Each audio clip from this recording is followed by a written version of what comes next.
Assalamualaikum warahmatullahi wabarakatuh. Yang terhormat Ibu Dr. Sulastri MPD MM selaku dosen pengampu mata kuliah Ekonomi Pendidikan. Yang terhormat Bapak dan Ibu serta teman-teman yang berbahagia. Puji dan syukur marilah kita ucapkan kehadirat Allah Subhanahu wa taala yang mana berkat limpahan rahmat, hidayah dan karunia-Nya kita semua dapat menjalani rutinitas perkuliahan online seperti biasa. Salawat dan salam semoga selalu senantiasa tercurah kepada Nabi Muhammad SAW. Baik Bapak Ibu, perkenalkan saya Umi Kalsum dari Program Magister Pendidikan Ekonomi ingin mereview jurnal yang ketiga dengan judul The Effect of Education Quality on Income Growth and Mortality Decline. Efek kualitas pendidikan pada pertumbuhan pendapatan dan penurunan angka kematian. Jurnal Economic of Education Review, volume 26, halaman 772-789, penulis Elliot, Dean, dan Eric yang berasal dari Origo, USA, Global Health Science School of Medicine, University of California, San Francisco, USA, Kennedy School of Government and School of Public Health, Harvard University, USA, Hoover Institution, Stanford University, Stanford, USA, National Bureau of Economic Research, USA, tahun 2007, sumber Science Direct and Elsevier.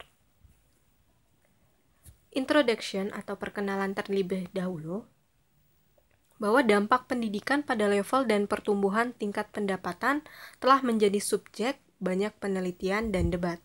Satu inovasi terbaru memungkinkan heterogenitas dalam kualitas pendidikan. Hanusek dan Kimco tahun 2000 menggunakan prestasi siswa internasional, tes ISAT dalam matematika dan sains untuk mengukur kualitas pendidikan suatu negara, sistem dan mengaitkannya dengan pertumbuhan pendapatan per kapita.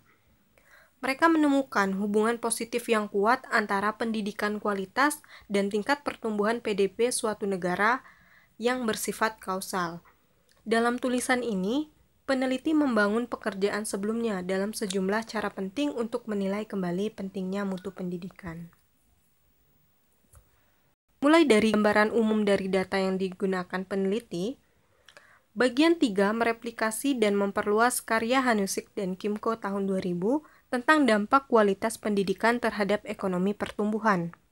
Ini melampaui pekerjaan sebelumnya dengan mengambil keuntungan dari ISAT baru, dengan memperpanjang waktu periode analisis, dengan membandingkan ISAT sebagai ukuran kualitas dengan ukuran yang diperkenalkan oleh Brackberg dan Terrell yang menggunakan tenaga kerja data, dan yang penting dengan memperkenalkan kontrol untuk memungkinkan bahwa nilai tes hanya mencerminkan kualitas, namun institusi dan kebijakan dalam sebuah negara.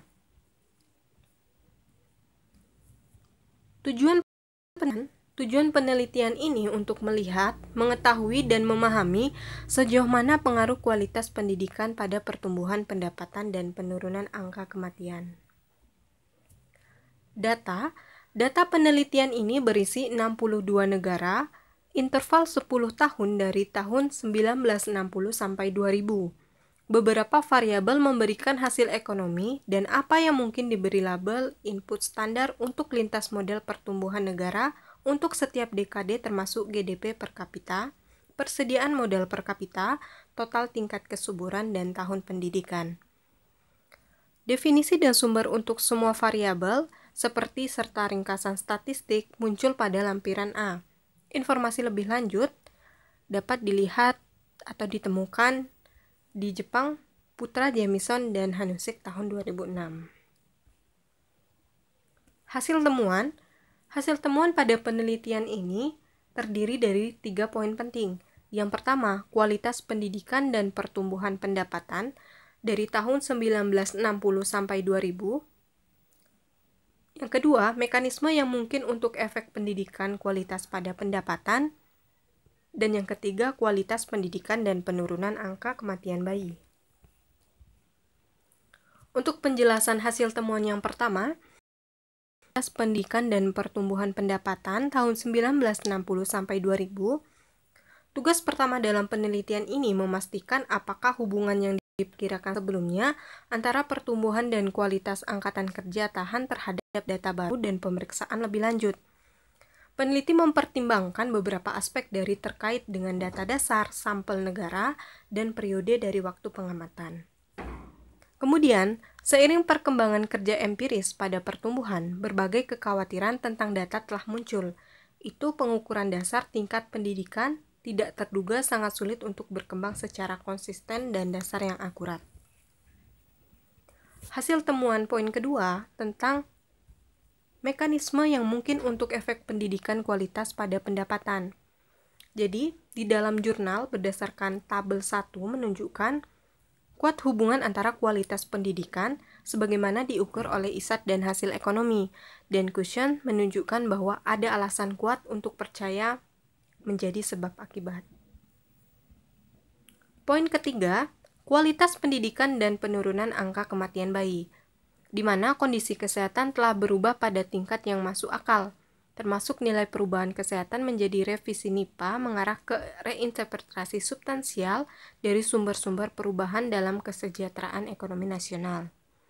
Kemudian, alasan studi penentu pertumbuhan pendapatan per kapita harus lengkap, dibimbing oleh yang sama komprehensif dan keras studi komponen lain dari perubahan ekonomi kesejahteraan yang kematiannya menurun atau meningkat, mungkin yang paling signifikan secara kuantitatif. Kesimpulan penelitian ini, hasil dari bagian 3 dan 4 mendukung adanya hubungan antara kualitas pendidikan dan hasil ekonomi seperti pendapatan per kapita. ISAT dalam matematika tampaknya mengukur suatu elemen model manusia yang penting untuk pertumbuhan dalam pendapatan per kapita, dan itu tidak ditangkap oleh jumlah tahun sekolah sendiri. Selanjutnya, di kelebihan penelitian, jurnal ini telah memaparkan bagaimana penelitian yang telah dilakukan dapat menyimpulkan efek kualitas pendidikan pada pertumbuhan pendapatan dan penurunan angka kematian serta didukung kelengkapan data lapangan yang didapat. Kejelasan bahasa yang digunakan sehingga memudahkan dalam memahami isi jurnal. Kemudian, penulisan dan isi abstrak sudah baik karena penulis dapat memberikan gambaran menyeluruh mengenai efek kualitas pendidikan pada pertumbuhan pendapatan dan penurunan angka kematian. Penelitian ini juga menggunakan tabel-tabel yang disertai analisis, penjabaran, dan penjelasan mengenai masing-masing maksud dari tabel itu sendiri, sehingga pembaca lebih mudah untuk mencerna dan memahami. Dari segi kerapian penulisan, jurnal ditulis rapi dan bagian paragraf diberi rata kanan dan rata kiri. Memaparkan secara jelas dan lengkap latar belakang dari permasalahan.